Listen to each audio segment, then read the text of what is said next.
제자 훈련. 제자에 대해서 다시 정의할 필요가 있습니다.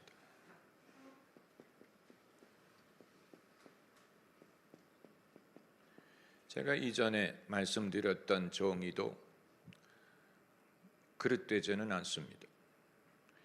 제가 이전에 제자를 어떻게 정의했냐면 스승이 하는 것을 배워서 같이 할 수 있는 사람이다라고 정의를 내렸어요. 그래서 스승이 예수님이 스승이시고 사도들이 제자가 아닙니까? 예수께서 무리를 걸으신 것처럼 베드로도 무리를 걷고 예수께서 이적과 기사를 행하신 것처럼 사도들이 그것을 행하였다. 여기에서 그들이 예수님의 제자됨을 증거하였다. 거기에 기초해서 제자란 스승이 하는 것을 그대로 할 수 있도록 배우는 사람이다라고 정의를 내렸죠. 그러나 여기에 대해서 수정을 할 필요가 있음을 제가 깨닫게 되었습니다. 왜냐하면 예수님의 제자들이 예수님이 하시는 것을 그들도 할 수 있었던 것은 사실이, 그리고 그것은 예수님의 말씀을 쫓은 것입니다. 요한복음에 나를 믿는 자는 내가 한 일을 저도 할 것이요 이보다 더 큰 일도 하리니 이는 내가 아버지께로 감이니라. 그 말씀에 의거하면 제자는 예수님이 하신 일을 할 수 있다고 보는 것이 맞습니다. 그러나 이후의 사도행전의 기록을 보면 제자들이, 사도들이 과연 성도가 사도가 하는 것을 그대로 하도록 가르치려고 했느냐, 여기에 있어서는 여러 가지 이견이 가능할 수 있기 때문에 사도행전의 기록을 보면 사도들이 복음을 전하느라고 바쁘고 교회를 세우느라고 바쁘고 여러 가지 사역을 했지만 그들이 대놓고 다른 사람들이 사도가 하는 것을 그대로 하도록 가르치려고 애썼다는 증거를 찾아볼 수 없습니다. 아마 거기에 초점을 맞출 만한 시간이 없었으리라고 보는 것이 옳습니다. 베드로도 그렇고 바울도 그렇고 그들이 두루 다니며 말씀을 증거하고 세례를 주고 교회를 세웠다는 성경 구절이 많이 있지만 이들이 의도적으로 다른 사람들이 자신이 하는 것을 그대로 하도록 가르쳤다는 성경 구절을 찾아볼 수 없습니다. 그러면 다른 제자들은 사도들의 하는 것을 배우지 못했다는 말이냐? 그건 아니죠. 당연히 배우는 사람들이 많이 있었을 것입니다. 그리고 그것은 지극히 당연한 일입니다. 왜냐하면 사도들이 정말로 하나님의 사람이라면, 하나님의 능력이 나타난다면 당연히 사람들이 그걸 보고 그 영향을 받는 것은 지극히 자연스러운 일입니다. 그것을 자연스럽게 보고 그것을 흉내내고 그것이 옮겨가기 때문에 그 제자들이 사도가 하는 것을 하는 사람들이 많이 있었을 것입니다마는, 그러나 이건 대놓고 가르친다고 사람이 할 수 있으리라고 볼 수 없어요. 이 부분에 있어서는 하나님의 결정이 절대적입니다. 여러분, 성경 구절을 우리가 몇 구절 찾아봐야 됩니다. 먼저 고린도전서 12장 말씀, 고린도전서 12장을 여러분이 찾아보시면 12장은 바울이 신령한 것에 대하여, 신령한 것이란 말을 썼죠. 이걸 그대로 영어로 풀면 spiritual things, 이건 은사를 말하는 것이라고 우리가 당연히 해석을 합니다. 그러나 바울은 그것을 통틀어서 spiritual things, 신령한 것에 대하여 너희의 알지 못함을 내가 원하지 않는다. 이건 그의 문구에 있어서 상당히 미묘한 뉘앙스를 반영하고 있습니다. 이걸 너희가 반드시 배워야 된다, 반드시 터득하라.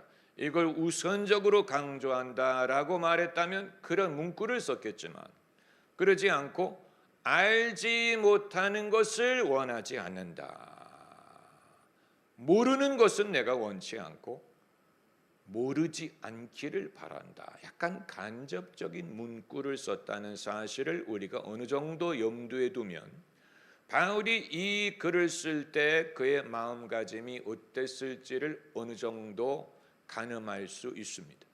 이건 바울이 어떤 의도로 썼을까를 추측하는 거기 때문에 거기에 나와 있는 뉘앙스 이상의 의미를 우리가 부여할 수 없지만 그럼에도 불구하고 적어도 바울이 이 모든 담론을 말하기 전에 알지 못하기를 원하지 않는다라는 말로 시작했다는 사실을 염두에 두고 그리고 12장에서 우리가 주목할 단어 중에 하나가 각각이란 말이에요. 각각. 여기에 이제 몇 구절이 나옵니다만은 12장 7절과 11절에 각이란 말이 나와요. 각. 여기 있어서는 우리가 언어에 대한 이해가 필요합니다. each라는 말. each. 각 사람. each person. 졸업식에 졸업장을 줄 때 그 졸업생들을 다 통틀어 가지고 한 번에 졸업장을 주지 않고 졸업생들이 한 사람씩 나와서 졸업상을 받게 할 때 그때 우리가 각각 준다는 말을 쓰죠. 한꺼번에 묶어서 하지 않는다. 개별적으로 고려한다.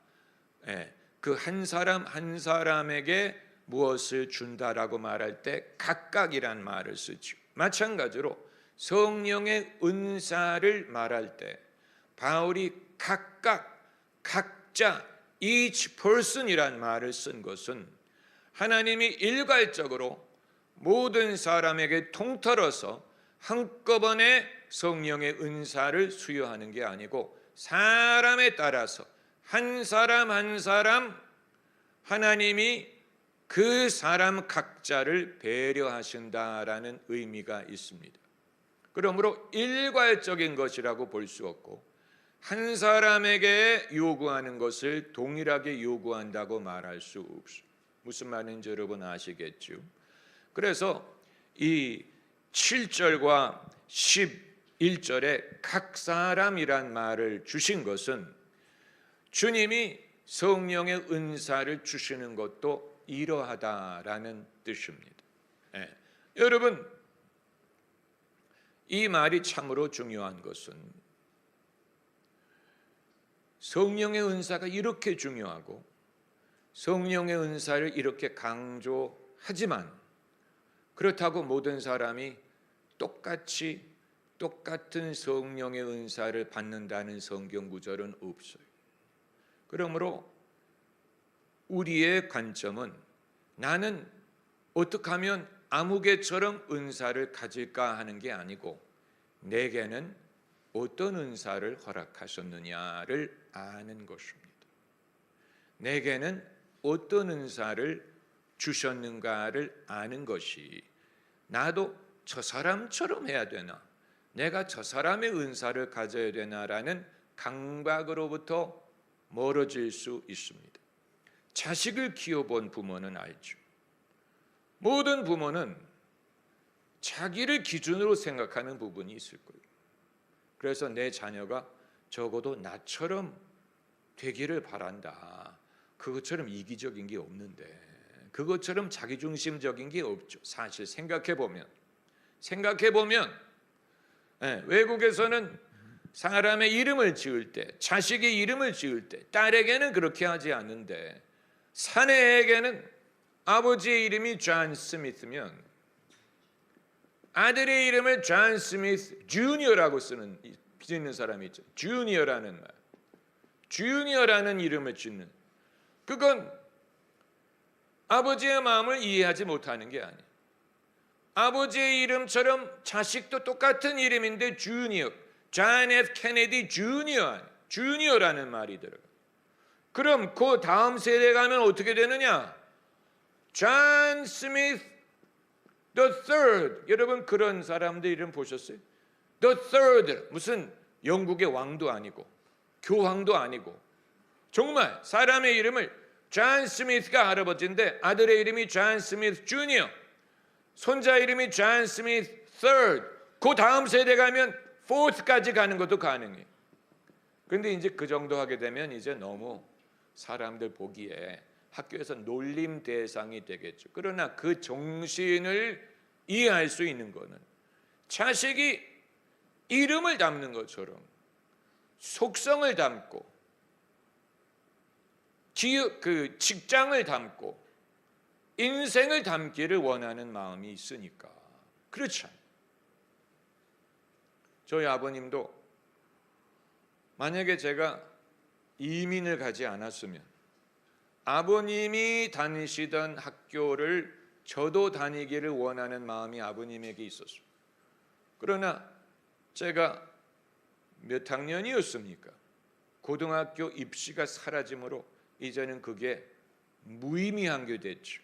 그리고 이민을 가버렸기 때문에 저희 아버님이 아들이 아버님이 다닌 학교를 자식도 다니기를 원하던 소원이 무산됐죠. 저는 일찍이 그런 요구를 갖지 않기로 마음에 작정했어요. 저희 아이가 저와 같은 학교를 다니고 같은 직업을 갖고 같이 되기를 원치 않겠다. 왜냐하면 여러분 자식이 부모 그대로 닮으면 얼마나 좋겠어요. 그러나 부모도 원하고 자식도 원하는데 그렇게 되리라는 보장이 없잖아요. 안 그렇습니까? 예, 자식이 부모를 그대로 닮으리라는 보장이 없어요. 그렇기 때문에 부모가 종종 하는 말이 무슨 말입니까? 이거 누구 자식인데? 예, 누굴 닮았는지 모르겠다. 그래서 그럴 때 뭐라고 말합니까? 다리 밑에서 주워왔다. 예, 자기를 닮지 않았다는 말을 하는 거예요. 여러분 글래디에이터라는 영화 보셨죠? 글래디에이터. 그 영화에 가장 안타까운 부분이 어딘지 아세요? 무슨 글래디에이터가 무슨 위험에 처하고 무슨 쫓기는 자가 되고 그건 하나도 안 안타깝고 황제가 로마 황제가 자기 아들 앞에서 그 아들이 코모도스라는 사람 아니에요? 네? 여기 흉터 있는 코모도스가 아들. 그 아들이 전쟁터에 아버지를 보러 왔을 때 아버지와 아들 간의 대화가 이루어지는데 마지막 대화에 그 대화에서 아들의 입에서 뭐라고 말하냐면 내가 어렸을 때부터 아버지는 내게 인격과 용기와 지혜를 요구하셨는데 나는 인격도 없고 용기도 없고 지혜도 없다. 아주 비극적인 말을 하는 아버지가 내게 요구한 것이 내게 없다. 그래서 나는 아버지가 후계자를 임명한다면 나를 임명하지 않을 거라는 걸 안다. 그래서 아버지를 죽이잖아. 그리고 대신 황제가 되잖아. 그러니까 그 아버지도 그 말을 들을 때 얼마나 가슴이 아프고 자식이 그 말을 할 수밖에 없을 때 얼마나 그동안 아픔이 있었겠어. 당연히 모든 자식은 아버지 부모처럼 되고 싶죠. 그러나 그렇다고 다 부모를 닮는다는 보장이 있는 것은 아니에요. 그렇기 때문에 이제 지혜로운 부모와 지혜로운 스승은 이건 부모나 스승이나 똑같이 적용되는 거예요. 자식이 제자가 자기처럼 됐으면 좋겠지. 그보다 더 기쁜 일이 어디 있겠어. 아버지들이 제일 기쁠 때가 언제인 줄 아세요? 발가락이 닮았을 때. 자식이 자기를 닮은 것을 볼 때 제일 기뻐한다고. 이건 본능이에요. 본능. 이건 본능이. 이제 이건 그 역사적인 이유가 있다고 합니다. 그 이유가 뭔지는 제가 말씀드리지 않겠어요. 옛날에는 그런 일이 왕왕 있었대.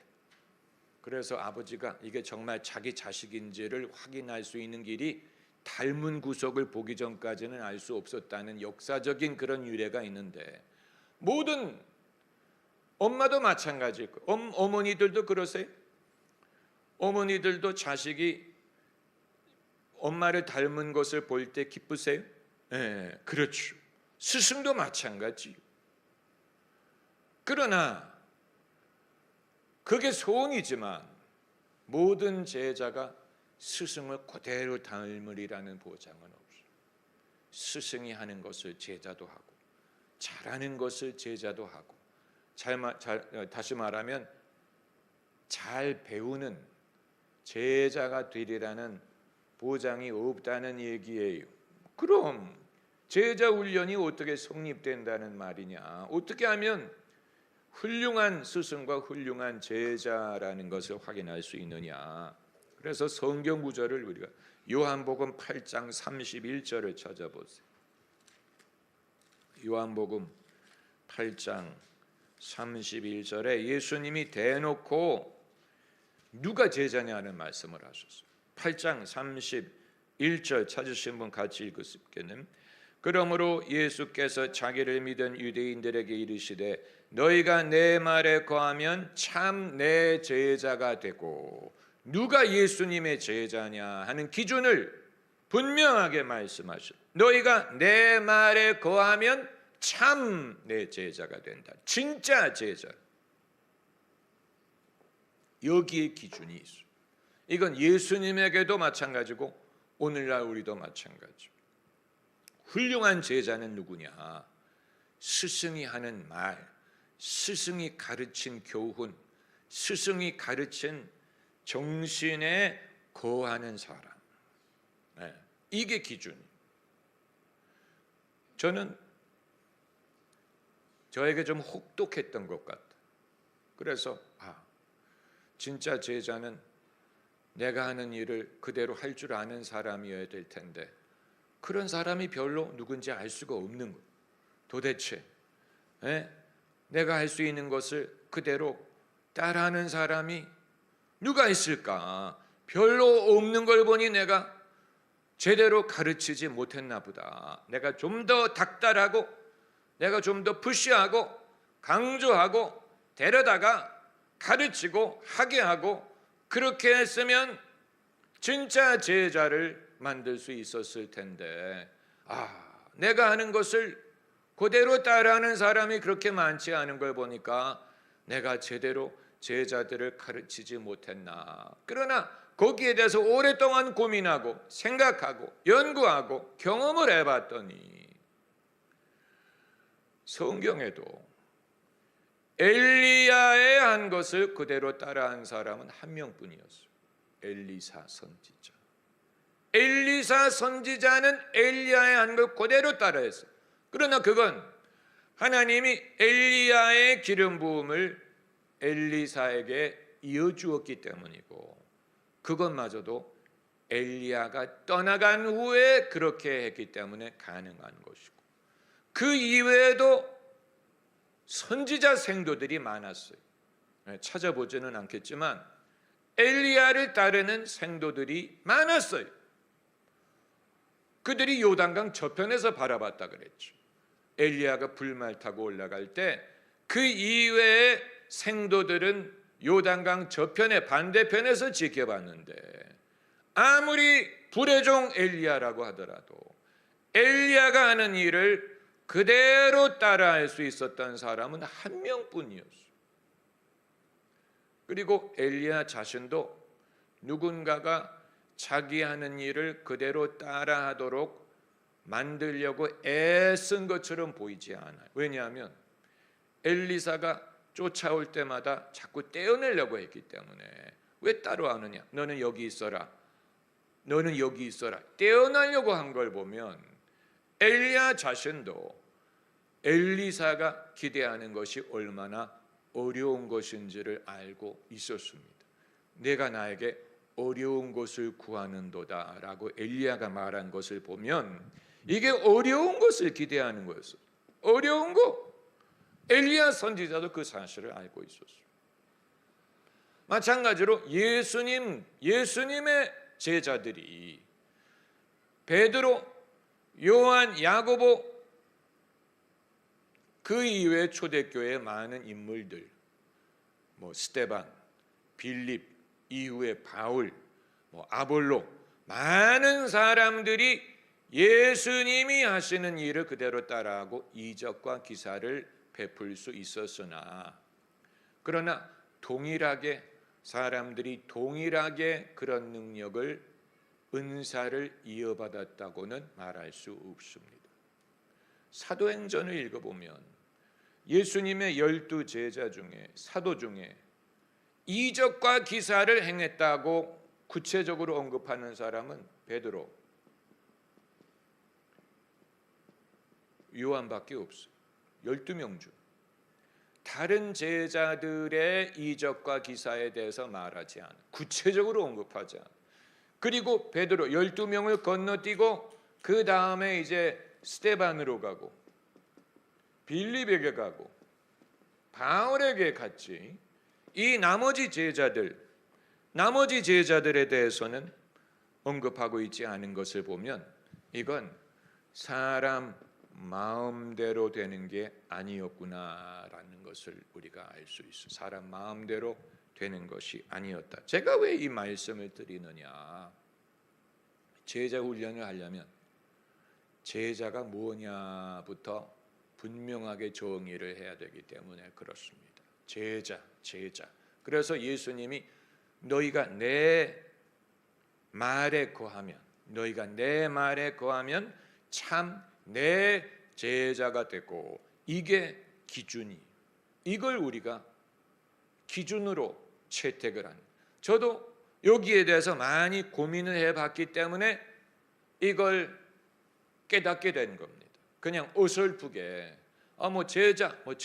제자가 제자지, 스승이지 이렇게 생각하지 않고, 어떻게 하는 게 진짜 제자 훈련이냐, 어떻게 하는 것이 참 스승이 되는 것이냐. 그리고 이제 지난번에 제가 말씀을 드렸죠. 배우는 건 스승의 역할도 있지만 제자의 역할이 만만치 않습니다. 배우는 것은 스승의 역할도 있어요. 스승이 잘 가르치고 전가하고 기회를 주고 은혜를 받을 기회를 주고 본을 보이고, 믿음의 본을 보이고 그럴 필요가 있지요.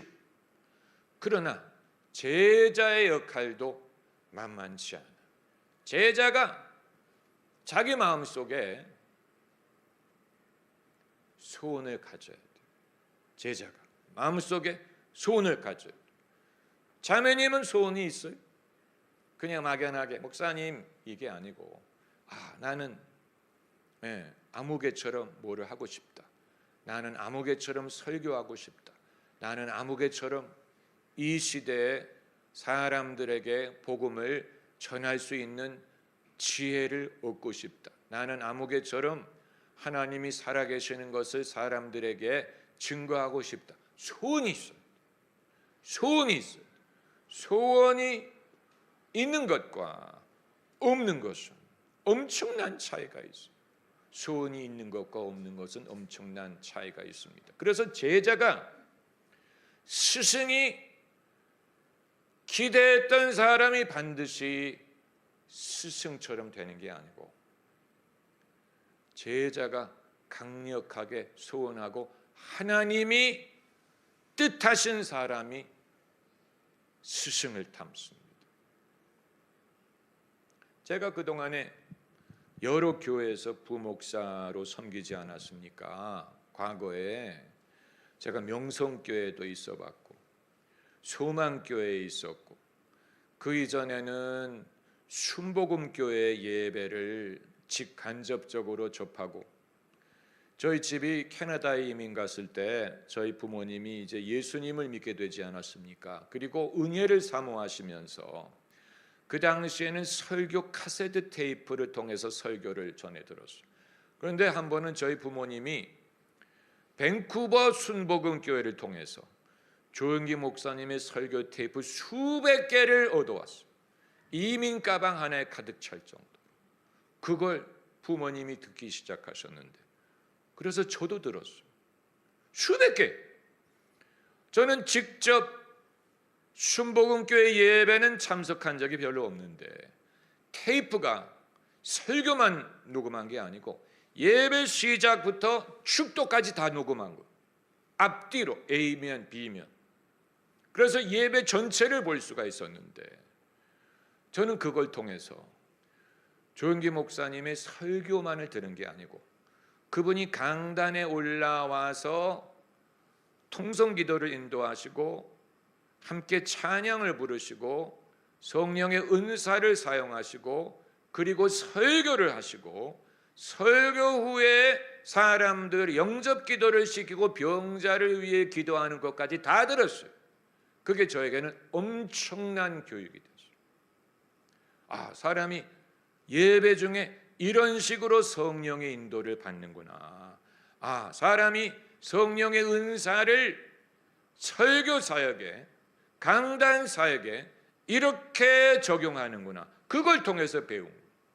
설교 테이프, 카세트 테이프를 통해서. 그래서 저는 조영기 목사님하고 개인적으로 모르지만 저는 그분의 아주 충성스러운 제자라고 스스로 생각합니다. 왜냐하면 배웠기 때문에. 그걸 통해 영적인 걸 배운 거예요. 영적인 걸 배운 거예요. 무슨 어떤 노하우를 배운 데서 끝난 게 설교는 이런 식으로 도입을 이렇게 해서 서론 첫 번째, 두 번째, 세 번째, 결론 이런 어떤 노하우를 배운 게 아니고 그분의 정신, 그분의 믿음, 그분의 영적인 칼라, 그분이 영적인 것을 어떻게 사역에 적용하는 것을 직접 듣고 나도 이렇게 하면 되겠구나. 여기에 능력이 있구나. 그게 저에게 배워온 건데 배워온다는 말은 여러분 문자 그대로 시간을 두고 배우는 거예요. 주로 기름이 밴다 그러죠. 요즘에는 다 플라스틱 용기를 쓰기 때문에 벨 일이 없죠. 그런데 옛날에는 생선이든 전을 붙여가지고 신문지로 싸면 신문지에 기름이 배잖아요. 여러분 그게 어떤 건지 기름이 서서히 종이에 이렇게 배이는 것. 영적인 것도 배워옵니다. 영적인 게 배워와요. 서서히. 그리고 제가 명성교회에 있지 않았습니까? 명성교회는 다녀간 목사님들이 수도 없이 많아요. 얼마나 많은 부목사님들, 전도사님들이 스쳐가는지 알 수가 없지만 저도 김사만 목사님에게 얼마나 많이 배웠는지 몰라요. 뭐를 배웠느냐? 그분의 인격, 성품, 그분의 믿음, 이건 사실 흉내내기가 어려워요. 이건 그분의 독특한 경험, 고난의 경험을 통해 하나님을 경험한 것이기 때문에 제가 똑같이 경험도 다르고 배경도 다르고 걸어온 길이 다른 사람이 똑같은 그런 컨텍스트의 믿음을 그대로 베낄 수는 없어요. 그건 불가능해. 왜냐하면 서로 살아온 길이 다르기 때문에. 그건 여러분도 마찬가지. 우리가 각자 걸어온 길이 다르기 때문에 내가 그 사람이 어떻게 믿음으로 살았는지는 배울 수 있지만 믿음을 자신의 삶에 어떻게 적용했는가 하는 것은 그건 흉내낼 수 없는 거예요. 그러니까 각자의 삶에 믿음을 적용하는 법을 배우셔야 돼요. 그런데 그럼에도 제가 그분에게 배웠던 것은 그분의 말씀의 은사였어요. 그분의 말씀의 은사는 참 독특해요. 조영기 목사님하고 달라요. 그분은 약간 입을 열어 말씀을 전하기 시작하실 때 이 뭐라고 부르죠? 옷감 짜는 기계를 뭐라고 불러요? 배틀이라고 그러죠. 배틀. 옷감 짜는 이렇게 옷감을 짜잖아요. 그래가지고 실을 여러 개 수십 개 이렇게 매달아 가지고 그것으로 이제 옷감을 짜가지고 천이 되는 것처럼 그분은 입을 열어 말씀을 전하실 때 마치 하나님의 말씀이 옷감을 짜는 것처럼 흘러나오는 그런 면이 있어요. 아주 독특한 은사예요. 그래서 그분은 설교를 시작하면서 당신이 해피해져. 그 이전에는 갖지 못했던 어떤 그 기쁨, 기름 부음이 입을 열어 하나님의 말씀을 말하기 시작하면서 뭔가 비틀차가 움직여가지고 천이 만들어지는 것 같은 그런 역사가 일어나요. 그분이 여기에서 우러나는 순간에 마치 물이 포도주가 되는 것 같은 그런 역사가 일어나는 것을 봤어요. 중심에서 말씀이 입으로 나오는 순간에 물이 포도주로 변하는 것 같은 그런, 사람들이 그걸 알아요. 사람들이 그걸 느껴요. 그리고 그걸 좋아해요. 거기에서 엄청난 은혜를 받아요. 그리고 성도들이 그걸 경험해 봤기 때문에 물이 포도주로 바뀌는 그 과정을 분별해요. 성도들이. 그건 정말 대단한 은혜예요. 성도들이 본인이 그걸 할 수 있는 것 같지는 않아.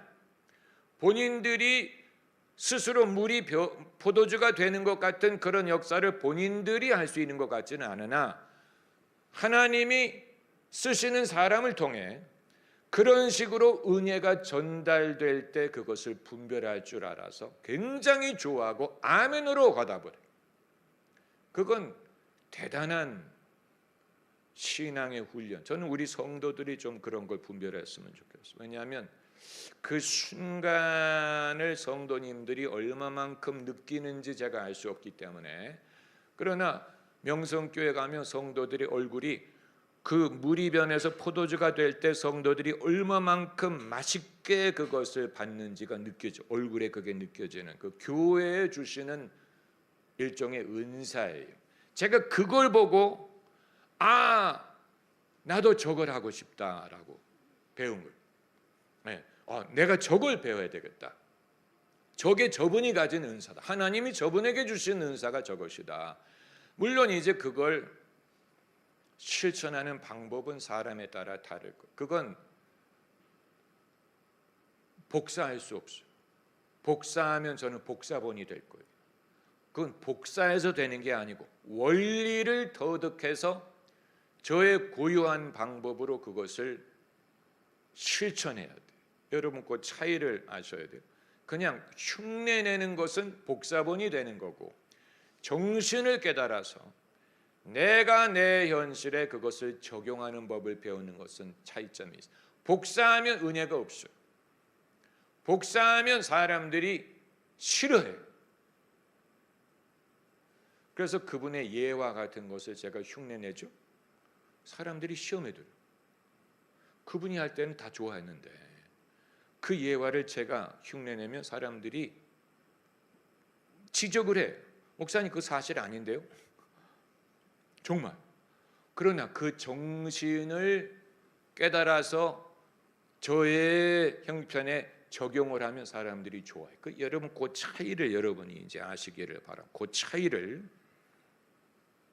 그리고 이제 제가 곽선희 목사님 밑에서 7년 있지 않았습니까? 그분에게서 배운 건 뭐 어마어마하게 많죠. 시간이 없기 때문에 그거 다 말씀드릴 수 없지만 이제 중요한 것은 얼마만큼 배우느냐, 얼마만큼 할 수 있게 되느냐 하는 것은 스승의 역할도 있지만 스승은 자기 고유의 것을 진짜를 하면 되는 거고 제자의 역할은 거기에 대해서 열망을 가지고 소원을 가지고 난 저게 좋다. 나도 저렇게 했으면 좋겠다. 나도 저렇게 해서 하나님을 섬기려고 한다. 이런 소원이 있어서 거기에 대해서 뜻을 품으면 의외로 개인적으로 몰라도 돼. 개인적으로 일면식이 없더라도 왜냐하면 이건 영적인 것이기 때문에 이건 인간적인 게 아니고 영적인 거기 때문에 인간적으로 그 사람을 얼마나 가까이 알고 얼마나 쫓아다니고 그것과 상관이 없이 누굽니까? 게하시가 누구의 종이었어요? 엘리사의 종이었죠. 게하시. 근데 게하시가 그렇게 스승을 쫓아다니는 스승에게 배웠다는 증거가 있습니까? 없죠. 게하시는 못 배웠죠. 지리적으로 가깝다고 배운다는 보장이 있는 게 아니에요. 같이 다니고 같이 생활하고 같이 여행하고 그렇게 한다고 스승에게 배운다는 보장이 있는 거예요. 게하시는 못 배웠어요. 아주 안타까운 일이죠. 게하시가 늘 쫓아다녔는데, 그런데 게하시가 하면 잘 안 됐어요. 한 번은 그 수넴 여인의 아들이 아플 때 엘리사가 내 지팡이를 들고 가서 그 애 위에 두라 했는데 안 났잖아요. 게하시에게 부탁했는데. 그렇기 때문에 이것은 이제 스승의 역할이 중요한 만큼 제자의 역할이 중요합니다. 제자의 역할. 그래서 그러면 다시 아까 그 읽은 고린도전서 12장으로 가서 고린도전서 12장에 각이란 말, 이치라는 말이 나온다고 말씀드렸죠. 7절과 11절에 각 사람에게 나눠주신다. 7절에는 각 사람에게 성령의 나타남을 주심은, 12절에는 이 모든 일은 같은 한 성령이 행하사 그 뜻대로 각 사람에게 나눠주신다고 했는데, 각이란 말은 종합적이지 않고 한꺼번에가 아니고 한 사람 한 사람 개별적으로 라는 뜻입니다. 그러면 내게 주신 은혜를 어떻게 발견하고 개발시킬 수 있느냐, 이제 이게 관건이에요. 내게 주신 은혜를, 내게 주신 은사를 내가 어떻게 발굴하고 발견하고 개발시킬 수 있느냐. 그것은 사용하는 순간 발견합니다. 사용하는 순간. 제자들도 그랬어요. 베드로와 요한이 미문가에 안전뱅이란 말은 요즘에 쓰면 안 되는 말이죠. 장애인이라.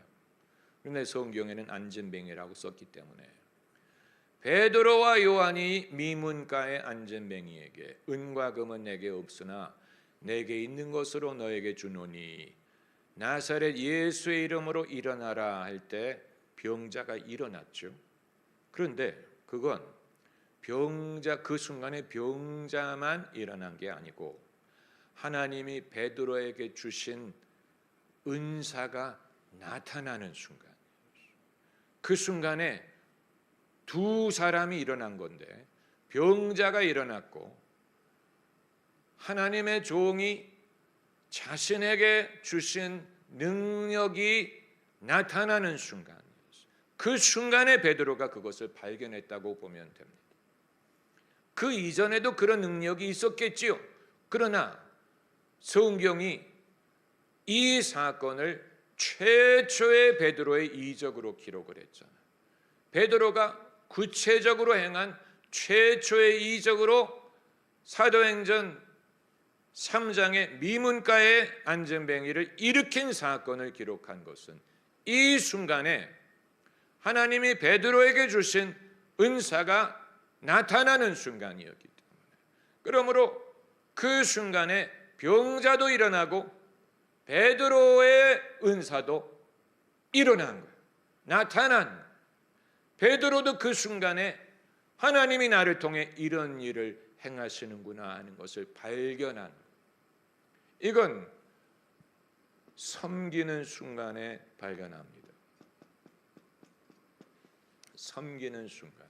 이걸 건너뛸 수 없습니다. 그냥 안전히 내가 골방에서 기도할 때, 내가 혼자 기도할 때 나타나겠지. 그래서 그건 내가 알고 안전하게 사람들에게 쓸 수 있겠지. 그게 아니고 사람들하고 부딪혀서 사람을 섬길 만한 계기가 될 때, 그 순간이 언제인지는 몰라요. 언제 하나님이 그걸 계기로 해서 내 안에 있는 은사를 나타나게 하실지는 알 수 없으나 우리가 신령한 일을 쫓다 보면 하나님이 그런 기회를 주십니다. 그걸 건너뛸 수 없어. 그러므로 여러분은 내가 제자는 되고 싶은데 안전하게 되고 싶다. 안방의 제자가 되고 싶다. 그냥 내 안방에서 안전하게 제자 아니고 섬기려는 구체적인 의지가 있어요. 섬기려는 구체적인 의지. 그 순간에 여러분이 그 이전에 어느 정도 감은 잡을 거예요. 나는 이런 게 있는 것 같다. 나는 이런 속성이 있는 것 같다. 감은 잡아요. 그러나 그게 아직 공식적으로 인정되지 않아요. 인정이란 말은 아주 중요한 것입니다. 인정. 이건 사람에게 인정받는 거. 인정받는다는 말이 그 부정적인 그런 말이 아니고 확인된다는 거예요. 이 성경에 다 찾아볼 수는 없지만 바울이 원래 12명 중에 한 사람이 아니었잖아요. 교회를 핍박하다가 예수님을 만나서 회심하고 사도의 부름을 받은 사람이죠. 그렇기 때문에 바울이 진짜인지 아닌지를 12사도가 확인할 필요가 있었어요. 왜냐하면 자기들끼리는 같이 있었잖아요. 예수님 공생을 시작할 때부터 부활하시고 승천하실 때까지 같이 있었던 사람이기 때문에 확인이 가능해요. 그런데 바울은 어디서 온 사람인지 모르고 예수님을 만났다고 하는데 그것도 알 수 없고 사도로 부름을 받았다고 하는데 그것도 확실. 이걸 어떻게 하면 알 수 있겠어요? 그런데 바울 서신을 읽어보면 내게 주신 은혜를 알므로 이 사도들이 나를 사도로 확인했다라는 성경 구절. 나를 이방인을 위한 사도로 확인했다. 이런 성경 구절이 있습니다. 확인이 필요해요. 영적인 것은 확인이 필요해요. 확인. 엘리사 선지자가 엘리야 영감을 이어받았다는 것을 뭐로 확인했어요? 성경에 어떤 사건으로 확인했어요? 어떤 사건을 보고 사람들이 엘리야의 영감이 엘리사에게 임했다는 걸 알았어요. 옷으로 강물을 쳤더니 강이 반으로 쪼개지는 갈라지는 걸 보고 사람들이 엘리야의 영이 엘리사에게 임했다. 이걸 확인한 것과 마찬가지. 이건 굉장히 중요한 것입니다. 오늘날 우리가 이것을 건너뛰려고 하면 안 돼. 이건 참 어려운 거예요. 어려운 거예요. 그리고 이건 겸손함으로 기다려야 돼. 이게 어려워요. 사람들이 왜 인정 안 해줘? 나 이만한 능력 있잖아. 하는 거 봤잖아. 왜 인정 안 해? 이렇게 하면 시험에 들어요. 시험에 들어요. 여러분이 다 성령을 각각 경험을 하셨고 하나님을 섬기려는 마음이 있고 다 그렇죠. 그러나 그게 있는 것과 성도님 아무에게 하나님이 이런 은사를 주시고 이런 사역을 주셨고 검증이 되었다라고 확인하는 것은 별개의 일이에요.